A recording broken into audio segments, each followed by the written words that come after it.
अरे तो भाई इंडिया ने बांग्लादेश का ट्रांसशिपमेंट फैसिलिटी बंद कर दी है।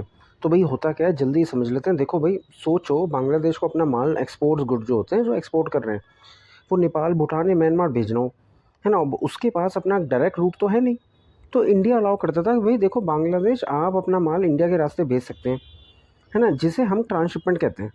तो ये काम हो रहा था सीबीआईसी के 2020 वाले रूल के ज़रिए। ठीक है।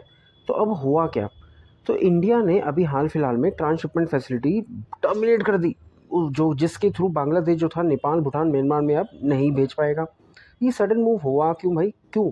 अब ऐसा क्या हो गया? तो देखो, इंडिया ने अप्रैल 8 2025 को एक नया सर्कुलर जारी किया है और 2022 वाला रूल कैंसिल कर दिया गया। अब बांग्लादेश अपना एक्सपोर्ट माल इंडिया के रास्ते थर्ड कंट्रीज़ को तो नहीं भेज पाएगा। बिल्कुल सही कहा ना। ऐसा क्यों हुआ भाई, अचानक से क्यों हुआ? ऐसा इसलिए हुआ दोस्तों, क्योंकि बांग्लादेश के इंटरिम चीफ एडवाइज़र जो मोहम्मद यूनिस हैं, वो चाइना में विज़िट के दौरान बोला, तो भाई देखो क्या बोला, नॉर्थ ईस्ट इंडिया लैंडलॉक्ड है, बांग्लादेश ही उसका समुंदर तक का रास्ता है। अच्छा जी, इतनी हिम्मत, इतनी मजाल। और उन्होंने चाइना को इनवाइट भी कर दिया कि वो इस रीजन में आके इन्वेस्ट करे। अरे हद होगी भाई।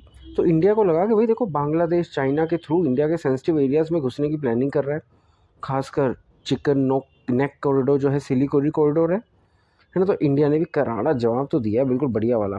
तो अब देखते हैं ये था क्या 2020 का सर्कुलर। देखो भाई, ये चिकन नेक वैसे क्या है, आपको ये पता है? ये एक 22 किलोमीटर का नैरो लैंड स्ट्रिप है दोस्तों, जो इंडिया के नॉर्थ ईस्ट को बाकी देश से जोड़ता है। बहुत ही स्ट्रेटेजिकली इंपॉर्टेंट है भारत के लिए। 22 किलोमीटर, बिल्कुल 22 किलोमीटर नैरो सा है। ठीक है। तो अब इसका असर किसके ऊपर पड़ेगा, अब ये बताओ। तो आप सोच के बताओ, ये जो विड्रॉल हो गया है ना, अब इसका असर किसके ऊपर पड़ने वाला है? भाई देखो, बांग्लादेश का एक्सपोर्ट अब ज़्यादा टाइम और पैसा लेगा। नेपाल और भूटान जो खुद लैंडलॉक्ड हैं, उनके ऊपर भी तो ट्रेड का असर पड़ेगा ना। और इंडिया की इमेज डब्ल्यूटीए के रूल्स के हिसाब अगेंस्ट जाने का रिस्क उठा सकती है। क्योंकि इंडिया ने तो बिल्कुल गुस्से में आके काम तो अब कर दिया है, अब तो बात हो चुकी है। तो डब्ल्यूटीओ के अगेंस्ट भी जाके कर रहा है। लेकिन असम के सीएम हिमंत बिस्वा शर्मा ने कहा है, इस खासकर यूनिस के रिमार्क को ऑफेंसिव कहा। और ये कहा कि भाई देखो, बेटर इंटरनल कनेक्टिविटी की बहुत ज़रूरत है अगर आप वल्नरेबिलिटी को काउंटर करना चाह रहे हो। ठीक है।